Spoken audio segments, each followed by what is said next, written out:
Bonjour, vous écoutez C'est Bleu, le podcast qui parle de ce que la mer fait d'actualité, dessus, dessous, à côté et sur la côte bleue. Je suis Jean-Michel Roch et je vous souhaite la bienvenue sur C'est Bleu. Ce podcast est réalisé en partenariat avec Maritima au profit de la station SNSM de Carreau. Depuis 1868, ces femmes et ces hommes sauveteurs en mer bénévoles risquent leur vie pour aller sauver celle des autres. Dans la vie civile, ils sont marins, mécaniciennes, architectes, ingénieurs, profs, sapeurs-pompiers, retraités, électriciens et en 15 minutes, ils appareillent dans le calme plat ou la tempête, de jour comme de nuit, été comme hiver, pour prendre le large. En 2023, une nouvelle page de la station va s'écrire avec l'arrivée d'un navire de sauvetage hauturier de première catégorie. Mais avant son engagement opérationnel, la station SNSM de Carreau devra financer à elle seule 25% du prix total de ce bateau de sauvetage de nouvelle génération, soit 400 000 €. Telle est la plus grande mission des sauveteurs en mer pour 2022. Alors soutenez-les en faisant un don sur station-carreau.snsm.org ou en venant les rencontrer sur le port de Carreau. En soutenant par vos dons les sauveteurs en mer de la station de Carreau, vous participez à écrire la grande histoire du sauvetage en Méditerranée et sur la côte bleue. Bonjour à toutes et à tous. Alors aujourd'hui nous allons parler d'un sujet sensible qui est d'actualité avec la COP 27. Un sujet qui fait les gros titres de la presse quand une catastrophe arrive. Un mélange qui ne fait pas souvent bon ménage. Un peu comme l'huile et l'eau qui ne se mélangent pas. Nous allons parler de mer et pétrole et environnement. En regardant la mer et en regardant les super-tankers qui passent devant nos côtes, vous vous êtes peut-être posé la question, mais que deviennent les cales et cuves de ces bateaux une fois la livraison effectuée au port de Fos ou de l'Aveyron ? Eh bien, pour répondre à cette question qui est vraiment aujourd'hui d'actualité, dans cette rubrique économique et podcast, je suis reçu par Nicolas Gannet. Nicolas, bonjour. Merci de nous recevoir ici au port de l'Aveyron. Et vous êtes le patron de la société qui s'appelle Cermap. Et vous êtes spécialisé dans le traitement de tout ce qui est déchets qui viennent de la mer et des super-tankers avec votre société. Vous allez tout nous expliquer. Tout à fait. Alors, le traitement, ça c'est après. Nous, on est surtout dans la logistique qui permet donc d'offrir tous les moyens pertinents pour aller collecter à bord du navire donc tous les déchets qu'il va générer. Parce que évidemment, depuis l'Amoco-Cadix, depuis tous ces drames qui se sont passés en mer, la réglementation a évolué. Pour les personnes qui ne le savent pas, à l'ONU, il y a tout un service qui gère tous ces... qui gère le trafic maritime international, mais qui gère aussi toute la réglementation, un peu comme les tours de contrôle sont gérés par des contrôleurs du ciel. Eh bien, à l'ONU, il y a la même chose, et c'est l'ONI, c'est quand même quelque chose de super important. C'est les Nations Unies pour la mer, pour le trafic international. Et on sait que le trafic, toutes les marchandises, 90% des marchandises dans le monde, y compris les hydrocarbures, passent par la mer. Et la mer est donc une autoroute des plus importantes. Et donc votre société, Cermap, est spécialisée dans ça. Mais elle a une histoire assez vous n'êtes pas du tout du milieu maritime. Et racontez-nous tout, comment c'est parti avec votre papa. Alors c'est vrai que c'est une histoire de famille. Quand on est donc armateur, donc quand on a des navires, on imagine que c'est une longue tradition de capitaine sur plusieurs générations. Ce qui est le cas dans beaucoup de compagnies maritimes, parce qu'en fin de compte, ce métier-là, quelque part, il peut venir depuis 1800, on va dire. Bon. Nous, c'est pas trop notre cas. Moi, dans ma famille, c'était beaucoup des profs, des instituteurs. Donc, on n'était pas du tout dans la marine. Moi, c'est mon père qui est sorti un petit peu du rang, qui était touche à tout, qui avait une bonne gouaille et qui s'est retrouvé dans le maritime un petit peu, parce qu'il y avait une opportunité. C'était un secteur qui était très dynamique sur Fos, sur Bord-de-Bouc, avec le pétrole. Les années 70-80. Il y avait vraiment le grand boom, le développement. Il y avait vraiment besoin de beaucoup de services, notamment sur la rade de Fos, ce grand parking où donc les navires ont besoin donc d'être livrés en nourriture, en vivres. Ou en eau, donc tous ces services-là. Et donc mon père, il a commencé à travailler là-dedans.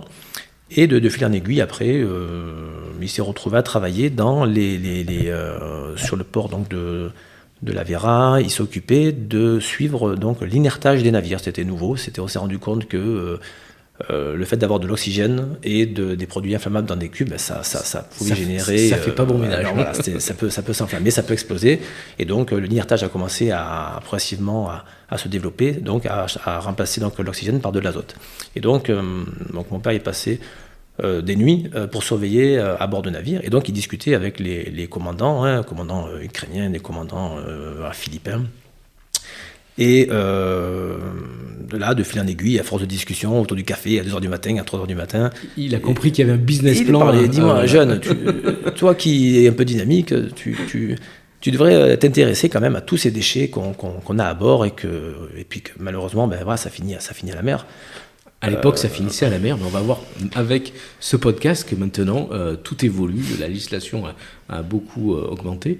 Et donc, votre papa a créé la Cermap. C'est ça. Et maintenant, vous avez une flotte de bateaux qui répond à des services 24H24 pour toutes les compagnies qui le demandent. C'est ça. Sur différents points. Il a tout plaqué. Il a acheté une barge qui était remorquée donc, par un moyen auxiliaire. Et ça a commencé comme ça, tout seul. Et donc il a besoin de camions, donc il prenait des sociétés comme Ortec qui était à l'époque sur place, et avec donc de différentes sociétés, il a commencé à développer son entreprise. Et après donc il s'appuyait donc sur Marpol, on en parlait.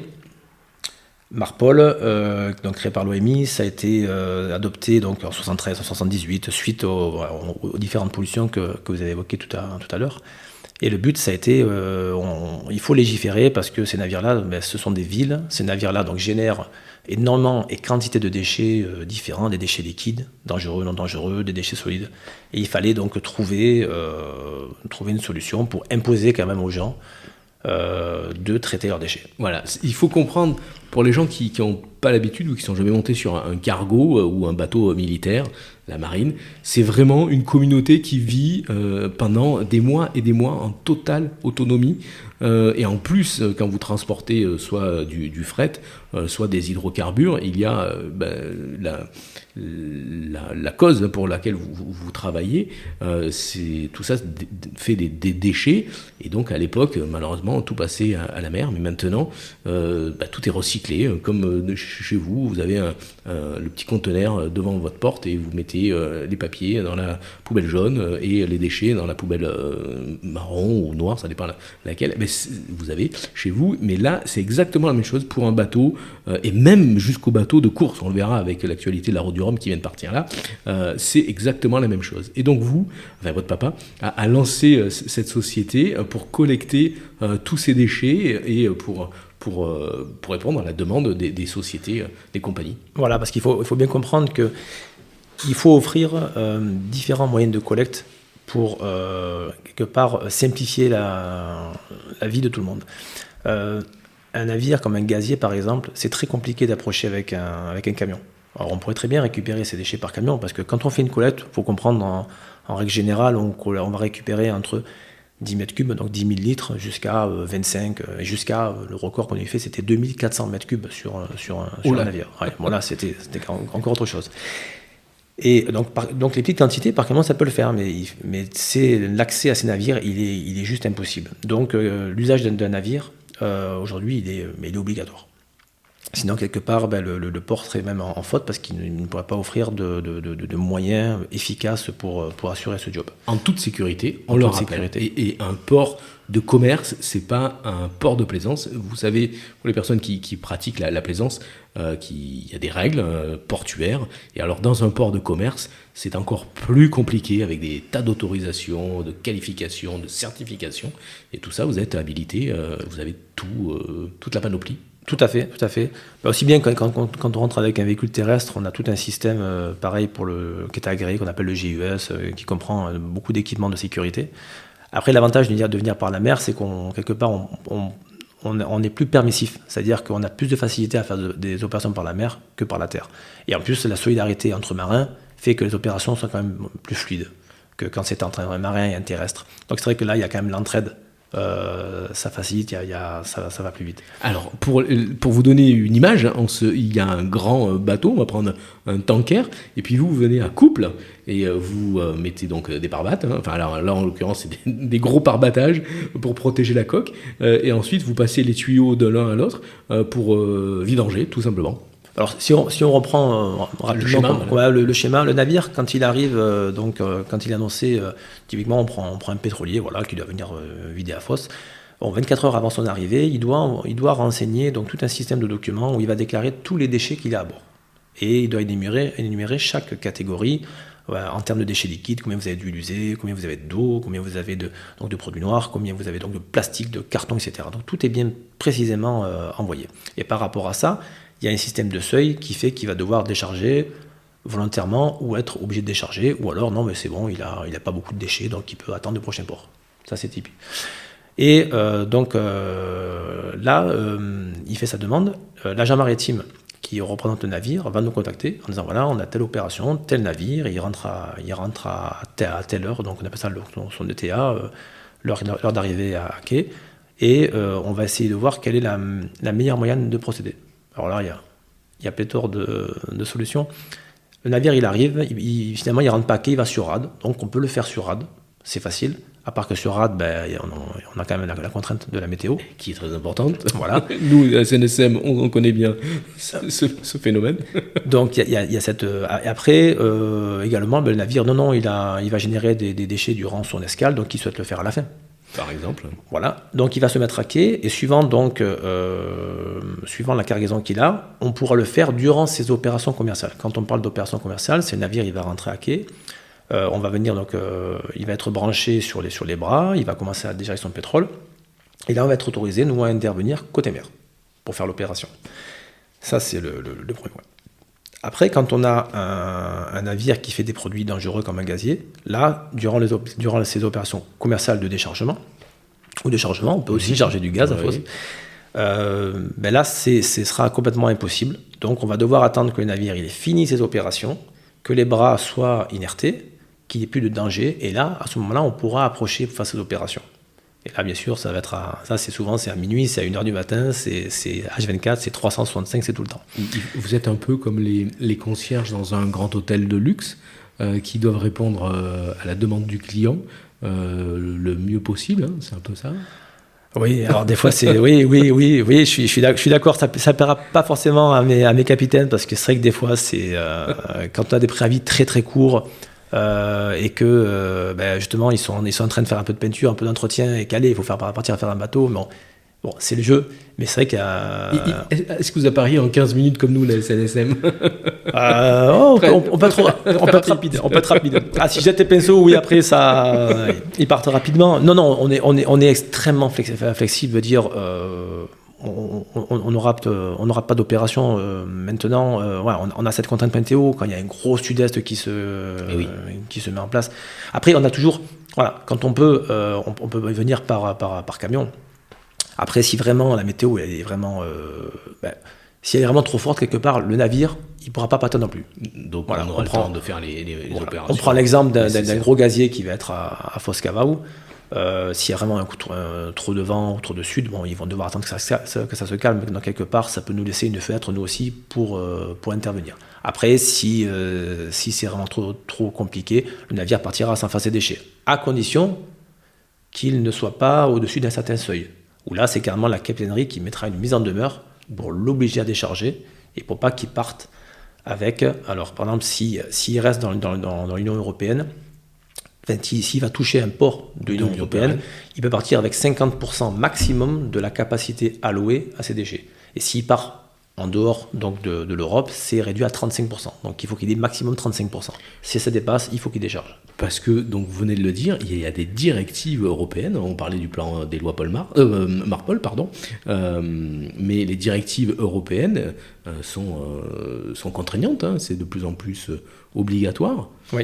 Alors, et en plus, vous répondez à des qualités que l'OMI a mises en place. Vous me parliez en préparant l'émission que depuis 2014, les relations avec toutes les autorités maritimes sont très très bonnes, puisqu'il y a un classement, pour ainsi dire, c'est ça ?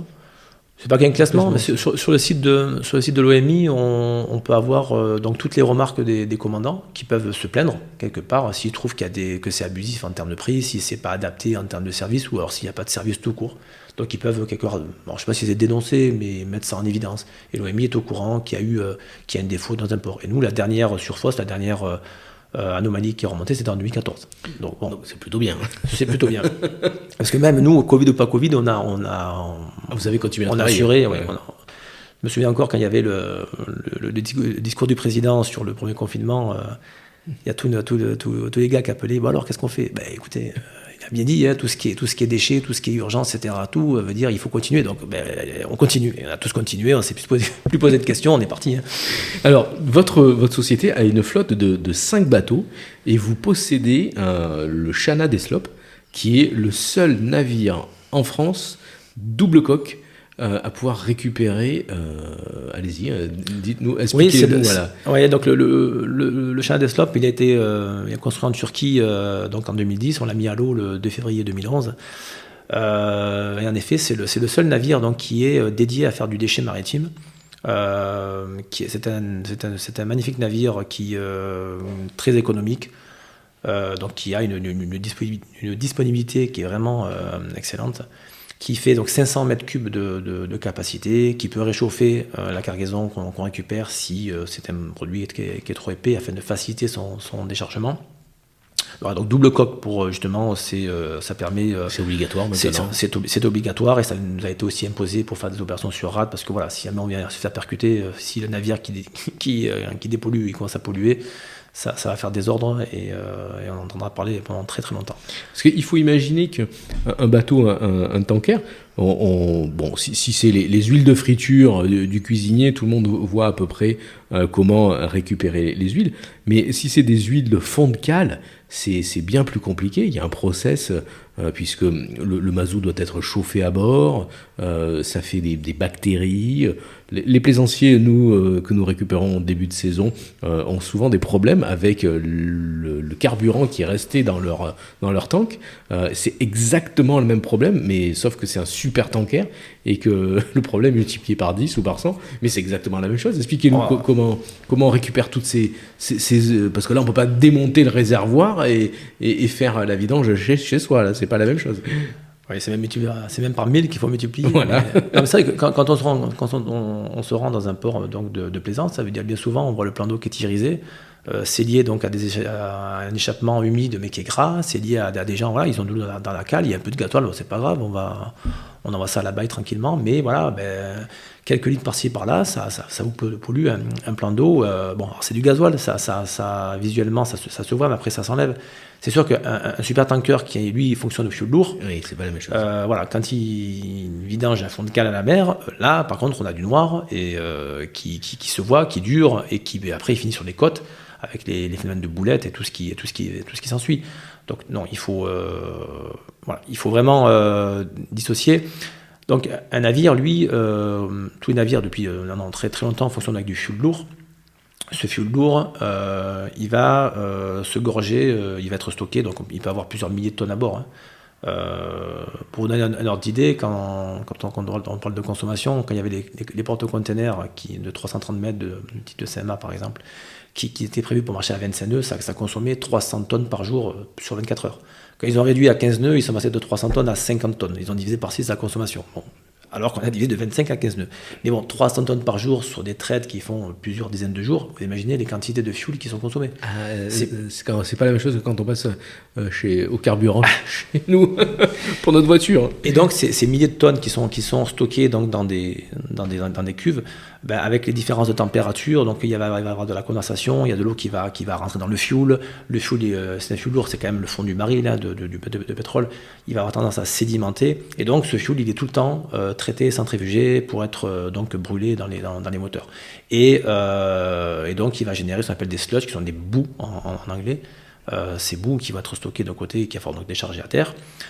Toutes les huiles de vidange. Après, il y a toutes les huiles qui vont couler des moteurs, tout le nettoyage, on installe des machines, il y a aussi du gasoil, donc il y a des eaux grasses. Et donc ce sont ces déchets qui vont être mis dans des cuves différentes. Donc on appelle les beach water, ça ce sont les eaux sales. On a donc les sludge de fuel lourd. Et dirty oil, ça c'est donc les huiles de vidange. C'est stocké dans différentes cuves et après donc, ils font leur demande pour décharger. Et vous les récupérez. Tout à fait. Et puis le traitement, comment se passe le traitement de ces hydrocarbures d'utilité, consommation, hein? Alors, donc, j'ai pas précisé, mais c'est vrai que nous, on travaille essentiellement avec des navires, mais on a également toute une flotte de camions-citernes et de camions-pompes, parce que, veut dire, il y a quand on est sur le port de Marseille, par exemple, le port de Marseille, avoir un navire de collecte, c'est pas forcément requis, comme à Toulon ou ailleurs, parce que ce sont des ferries, ce sont des navires où l'accès au quai est très facile. Donc forcément, c'est moins onéreux de déplacer un camion avec un chauffeur que de déplacer un navire avec quatre marins et tout ce qui va avec. Donc on a également ces moyens-là. Donc nous, on va donc collecter. On a une barge que nous avons sur Port-de-Bouc de 2600 mètres cubes qui nous sert aussi à pouvoir, en cas de grosse quantité, d'assurer un tampon. Après, donc, l'eau va être envoyée dans un centre de traitement qui est à Berre, qui s'appelle Valortec, qui est à Berre, qui va traiter donc l'eau. Et la partie hydrocarburée qui est concentrée part sur le site donc, de Valortec à Rognac. Et là, donc, ce déchet hydrocarburé va être traité, va être chauffé, centrifugé, additivé. Il va y avoir tout un process. Exactement. Et donc là, on a vraiment donc, l'économie donc, circulaire, veut dire qu'on parle beaucoup. Donc, à partir de déchets, on va refaire un fuel qui va venir se substituer à un fuel d'origine fossile 100%. Donc c'est un fuel qui est certifié bas carbone. Donc c'est vraiment l'économie circulaire autour du déchet. Donc nous, on va le relivrer sur des cendres qui sont autour donc, de l'étang de Berre et qui vont consommer ce fuel qui est donc bas carbone. Donc ça permet vraiment de faire des économies, ça permet aux gens également de proposer des produits qui vont être fabriqués grâce à ce fuel qui sert à différents process de différentes unes, comme sur une cimenterie, d'avoir derrière des produits certifiés bas carbone. Rien ne se perd, tout se transforme. Exactement. Alors, d'autres points qui sont d'actualité, les rejets, non pas liquide, mais aérien et gaz. Ça, c'est comment, quand une cheminée d'un supertanker crache des particules, on voit évidemment un gros panache, mais c'est bien moins que ce qu'il y avait avant, puisque là, il y a de plus en plus c'est la loi qui l'oblige, il y a de plus en plus de contraintes, de filtres qui sont posés, et vous récupérez aussi ces gaz de combustion, c'est ça? Alors là, on passe directement du Marpol 1 au Marpol 6. Oula, on a fait un grand bond en avant. Est-ce qu'on fait un petit bond en arrière du coup? Allez, si vous voulez. J'y reviens. Donc, on était sur le Marpol 1. Donc sont tous ces déchets, on dira, de hydrocarbures. Après, on a le Marpol 2. Là, c'est vraiment relatif à la cargaison. C'est tous les déchets qui vont être générés, qui sont chimiques. Ça, c'est plus des déchets qui vont être générés par la cargaison du navire. Donc un navire qui va transporter, par exemple, du méthanol, un navire qui va transporter de la soude. Il va devoir donc laver ses cuves entre chaque produit, et il peut générer comme ça des slopes donc de produits qu'on appelle classe 2. Après, le 3, on n'en parlera pas, c'est pas intéressant. Le Marpol Annexe 4, on se rapproche du 6. Le 4, c'est vraiment tous les déchets liquides issus de l'activité humaine. Ça, c'est pareil. On en parle beaucoup en ce moment, notamment avec les croisières. Les eaux grises. Voilà. Les eaux noires. Donc les eaux grises qui sont issues, donc tout ce qui est la cuisine, tout ce qui est les toilettes. Alors les toilettes, c'est les eaux noires. Voilà. La cuisine, c'est salle de bain, c'est les cuisines, donc c'est quasiment 90% du 4. Après, il y a les eaux noires. Donc forcément sur un navire où ils sont 25, 30, ils peuvent donc vider durant leur navigation. Par contre, quand ils sont dans la rade de fosse, ils ont obligation de ne pas vider. Ils vont stocker et ils videront au large. Donc là, quand ils sont 20, 30, c'est un fait. Maintenant, quand ils sont sur une croisière qui sont 4000, 5000, c'est plus la même chose. Là, c'est plus la même chose. Par exemple, que dit la loi? Oh là là là là. La loi dit que dans le port, il n'y a pas de rejet. Voilà. Donc, bien souvent, quand un navire de croisière va rester une journée à quai, il arrive le matin, il part le soir, donc il a largement les capacités pour stocker et après il va rejeter en mer. Maintenant, quand on prend l'exemple, là c'était en juin dernier, on a eu le Truman, le porte-avions américain qui est venu sur Marseille, qui est resté 5 jours. Là, on a 5000 marines, ils sont quasiment 6000 à bord. Là, on se retrouve avec des quantités, on parle de 1000 mètres cubes par jour, entre ce qu'ils vont générer en termes de Marpol 4, déchets d'eau grise. Ces déchets Marpol 1 aussi, tous ces eaux d'hydrocarbures, bien que ce soit un porte-avions nucléaire, il a aussi des moteurs auxiliaires qui fonctionnent au gasoil, au fioul, etc. Et donc il va générer ces eaux grasses qu'il va falloir récupérer, et tous les déchets qu'ils ont, je crois qu'ils fabriquent ils font 7 tonnes de nourriture par jour. Enfin, c'est quand même... 5000 marins, donc on est quasiment à 1000 tonnes de déchets qu'il faut assurer en 24 sur 24, samedi, dimanche, l'évacuation. Donc là, il faut mettre en place, pareil, des moyens assez importants pour récupérer ça. Et d'ailleurs, je tiens à dire que dernièrement, la croisière a signé une charte, justement, par rapport aux eaux grises, pour vraiment limiter, vraiment très loin des côtes, le rejet. Et donc quelque part, et s'engager à davantage vider à terre, justement, dans des installations, pour justement limiter l'impact côtier. Exact. Donc ça, ce sont des gestes forts qui sont pris. Ces chartes-là, les chartes de plaisanciers, les chartes signées par les concurrents, par exemple, de la route du Rhum qui partent aujourd'hui, c'est exactement la même chose. Quand les marins reviennent à terre, il y a un contrôle sur leurs déchets, leurs poubelles, tout simplement, pour voir qu'ils n'ont pas jeté à la mer. Et je peux vous dire que quand vous faites un Vendée Globe qui dure 80 jours, tous les poubelles sont stockées à l'avant dans le crash box. Évidemment, si vous tapez un iceberg, c'est mieux, ça s'amortit, mais c'est stocké dans un endroit qui est complètement hermétique et qui est contrôlé par le comité de course et les jurys quand vous arrivez et quand vous passez la ligne. C'est exactement la même chose, comme pour les bateaux de croisière, comme pour les bateaux de la marine de guerre nationale, etc., etc. Après, on a la Marpol Annexe 5. Donc là, on est sur les déchets solides. On est vraiment sur la poubelle classique qu'on peut voir. Hein. Donc là, les navires, depuis longtemps, font un gros effort pour trier carton, plastique, métal, compacter. C'est pour simplifier justement le recyclage à terre. Il y a un gros travail qui est fait, veut dire, bien avant nous dans les villes, veut dire. Et donc ça, c'est pareil, c'est un déchet... moi, ça m'a jamais choqué qu'on puisse jeter des restes de nourriture par-dessus bord, quelque part. Bon. Mais maintenant, c'est vrai que tout devient de plus en plus contrôlé et pareil, il faut qu'on arrive à offrir donc aux navires qui escalent une collecte rapide et efficace. Parce que on parlait de Marpol, on a aussi la directive européenne donc 2000-59 qui, elle, pareil, fixe un certain cadre en termes de performance. C'est-à-dire, on doit ne pas retarder l'escale du navire, par exemple. On doit donc, pour ça, offrir un service H24 performant, assurer un tri. Donc, on nous pousse quelque part à simplifier et ne pas laisser d'excuses au navire pour dire non, mais on n'a pas pu décharger parce que c'est pas possible, c'est n'importe quoi. Non, ça c'est faux. Il y a tout ce qu'il faut. De nos jours, donc il y a de plus en plus de contraintes sur tous ces navires qui sont à l'escale ici, dans le golfe de Fos ou sur l'Avera ou Marseille. Et après, donc, on est sur l'annexe 6. Oui. Voilà, donc là, c'est par rapport à la pollution donc, de l'atmosphère par les fumées des navires.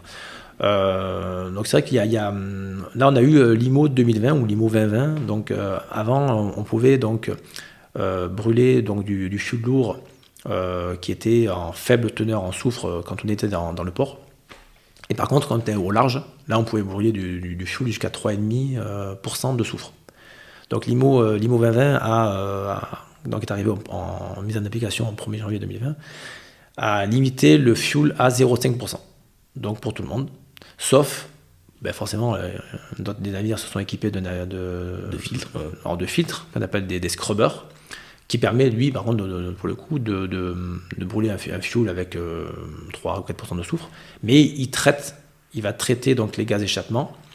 Alors au départ, il y avait un système de boucle ouverte où, au lieu de rejeter le soufre dans l'atmosphère, il était rejeté à la mer. Donc là, ça a créé un petit peu de scandale en disant, attendez, si on pollue on arrête de polluer l'air, mais qu'on envoie ça dans la mer, c'est pareil. Exactement les choses. Ouais. Voilà, donc ça, c'est en train de changer aussi. Donc maintenant, il y a des systèmes qu'on appelle en boucle fermée, où donc là le déchet, un petit peu comme j'expliquais tout à l'heure pour le déchet du fuel lourd, il va être stocké à bord.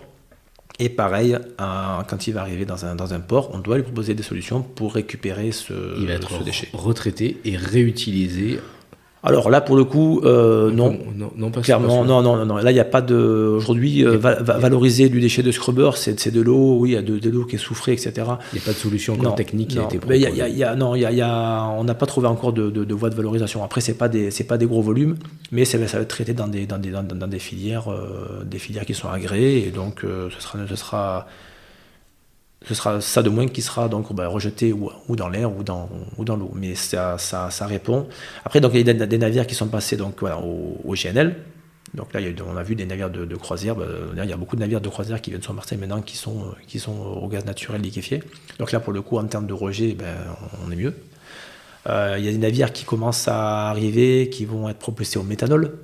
Donc il y a d'autres à l'ammoniac. Il y a plein de technologies qui sont émergentes. Donc je veux dire, je suis vraiment à l'affût de ce qui se passe, parce que ça prédéfinit un petit peu mon métier de demain. Parce que on voit que le pétrole est sur une pente qui est, voilà, on est sur le déclin.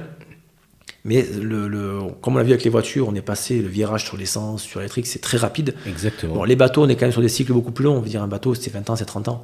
Mais il ne faut pas quand même se voiler la face. Si je reste dans mon cœur de métier, qui est le déchet hydrocarburé, vous allez disparaître dans quelques temps. C'est pour ça qu'on s'est quand même diversifié. On s'est diversifié dans différents services autour du navire, parce qu'on peut livrer de l'eau potable, maintenant on assure tout ce qui est livraison, pareil, donc de vivres, de pièces détachées. On va lui assurer des opérations s'il y a un problème de pollution, de nettoyage en urgence. On a toute une équipe d'astreinte qui est autour du navire après intervenir. On peut pas imaginer qu'on peut faire des opérations de grutage pour aller lui amener des pièces précises. Des gros pièces de moteur. Voilà, en cas de réparation, là il y a un navire qui était sur rate, on l'a assisté pendant plusieurs jours pour lui permettre donc de faire sa réparation en rade carrément. Donc c'est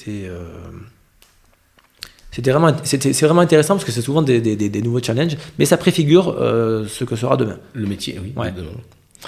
Ben voilà, je crois qu'on a fait tout le tour de votre activité ici à la CERMAP. Alors évidemment, nous, les recommandations de la SNSM, nous on touche évidemment un peu plus le plaisancier, mais on l'a vu dans votre démonstration, c'est exactement la même chose, sauf que les tailles sont multipliées par 10, par 100, par 1000. Donc les obligations administratives et d'entretien de son unité, il faut entretenir son bateau. On le répétera jamais assez. Pendant l'hiver, hivernez bien votre moteur, vous aurez moins de soucis.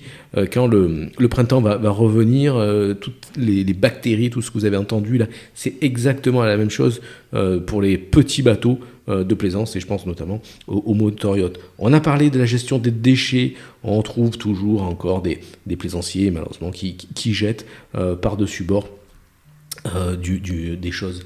Voilà. La législation évolue. C'est une obligation maintenant, c'est en train de venir, obligation de décharger, même pour les plaisanciers dans les ports. Il va y avoir de plus en plus de contraintes, et je vous parle même pas du matériel de sécurité qui est obligatoire à bord, tout ce qui est gilet, flashlight, etc. Voilà. Bon, on arrive à la fin de ce joli podcast. Vous avez peut-être parlé de votre meilleur souvenir. Qu'est-ce que en combien d'années d'activité, vous avez sûrement des tas de souvenirs à qui vous remontent et que vous avez envie de parler. Ouais, il y a plusieurs choses qui me viennent en tête, mais c'est vrai que le fait de ne pas être issu du métier, mais seulement, moi j'aime la mer, j'aime à la respecter. Bon, j'aime le matériel, j'aime tout ça. Et de ne pas être du milieu et d'arriver à faire tout ça en 30 ans, parce que la boîte elle a 30 ans, moi je suis très fier de ça. Et après on parlait des moments importants. Je pense qu'on parlait du Charlia Desktop et de sa construction. Quand il a été construit en Turquie, donc on l'a mis à l'eau le 2 février 2011. Et donc le système de mise à l'eau en Turquie, le navire il va reposer sur des gros boudins noirs gonflables à l'air, et donc ils vont les gonfler pour le faire, donc le mettre en appui. Et il y a une légère pente, et donc il y a un cap qui le retient. Et donc j'étais là, je veux dire, je pensais pas ressentir ce sentiment, mais quand le câble a été coupé, il y avait des sirènes, il y avait un peu des pétards, etc. Et le bateau qui commence à prendre de la vitesse, et là, il prend de la vitesse, et puis il arrive dans l'eau, il commence à toucher l'eau, il va rentrer. Et j'étais ému comme comme un petit peu comme l'accouchement d'une de mes filles. C'est un petit peu, c'est le fait un projet qui aboutit. Voilà, il rentre dans l'eau, ça y est, il flotte, il flotte, il est parti, il est droit, il est parti pour toute une vie. Bon, maintenant c'est quoi la prochaine étape? Mais voilà, ce sont des sentiments que je suis vraiment content d'avoir connus, parce que c'est un petit peu unique. L'aboutissement d'une vie, voilà. En plus, de réflexion. Voilà, ce navire-là, pour nous, ça a été une marche qui a été énorme. Très dur, parce qu'on partait de bateaux qui étaient très simples, de barges très simples. Là, c'est vraiment sur un vrai navire avec une gestion associée. Et il a fallu donc le payer, ce navire, le faire travailler. Et au départ, il faisait plein de missions. Maintenant, il travaille, il fait son job. Il est reconnu dans le monde entier pour sa disponibilité, pour son sérieux. Parce que vous intervenez pas avec ce bateau que ici à la Vera. Vous m'avez dit non, des fois on va au Baléares, c'est ça? Alors on va oui, on peut aller à Toulon. Des fois on va à Sète avec. Des fois on va sur Port-la-Nouvelle. Généralement c'est plutôt notre terrain de jeu, c'est plus le grand port de Marseille. Mais également oui, en effet en juillet on est parti au Baléares à la demande pareille de l'US Navy, qui nous a demandé d'assurer encore une mission sur le Truman, pareil, pendant 5 jours, d'assurer la récupération de ces déchets, parce que le Truman était mouillé en rade de Palma de Majorque, et il fallait ramener tous ces déchets avec le navire. C'est une belle reconnaissance. Oui. On voit que la mer inspire. Oui, c'est une reconnaissance. Et dire, voilà, après, moi, on a un équipage qui est génial, on a des super équipes qui se remontent les manches. Et quelque part, on arrive à faire le boulot. Et c'était un gros stress, encore une fois, à chaque fois. C'est une belle aventure. Mais c'est une belle aventure. Voilà. Et après, c'est une aventure que je partage avec mon frère Alexandre, avec qui je co-dirige la boîte depuis 2009. Donc c'est une affaire de famille. Et donc c'est pareil, c'est passionnant. C'est une fierté de travailler comme ça avec son frère et d'arriver à monter tous ces projets. Alors des fois, oui, il y a des coups de gueule, des fois c'est pas évident, mais après derrière, on est tellement des petits coups de tabac. Voilà. On est dans le monde de la mer. Bien voilà, on arrive au terme de ce podcast. On va quitter le port de la Vera à Martigues ici. Nicolas Ganet, merci beaucoup d'avoir parlé avec nous de ce côté méconnu de la gestion de tout ce qui est des déchets en mer. On voit que la législation évolue, il y a encore beaucoup de choses à faire, mais ça avance, et plutôt vite, et ça c'est bon pour la planète. Ça avance, et on a encore d'autres projets, et c'est pour ça que, si je peux me permettre, on cherche toujours, on est toujours à la recherche de marins, de matelots. C'est le bon moment, voilà, c'est le bon moment. Donc, si vous avez envie de bosser dans une société, allez-y, les réseaux sociaux, l'adresse, la Cermap ici à la Vera. Parce qu'on a d'autres navires, on a Multicat, le Thalia Desktop, on a d'autres navires très, très confortables, très performants, et on cherche du monde pour les faire tourner, on cherche des courageux. Super, le message est passé. Alors, je vous invite à aller voir le site internet de la Cermap pour aller déposer votre CV. Alors, surtout, n'oubliez pas d'aller soutenir avec Radio et TV Maritima les sauveteurs en mer, avec vos dons sur station-carreau.snsm.org. Vous faites un petit achat, bientôt c'est Noël, un petit achat sur la boutique, ça fera toujours des dons pour la SNSM. Nous, station SNSM de Carreau, on est tous les samedis matins ouverts, notre permanence est ouverte à côté du marché aux poissons à Carreau. Vous pouvez venir nous rencontrer, la porte est ouverte. N'hésitez pas non plus à nous faire part de vos idées d'actualité en rapport avec la mer ici sur la Côte Bleue, entre l'Estac et la Vera. On se retrouve dans 15 jours pour un nouveau podcast de C'est Bleu avec un nouvel invité. Nicolas, merci d'avoir partagé ce temps avec nous. Merci à vous. Et comme on dit chez nous, bon vent, belle mer. Merci. Merci, au revoir.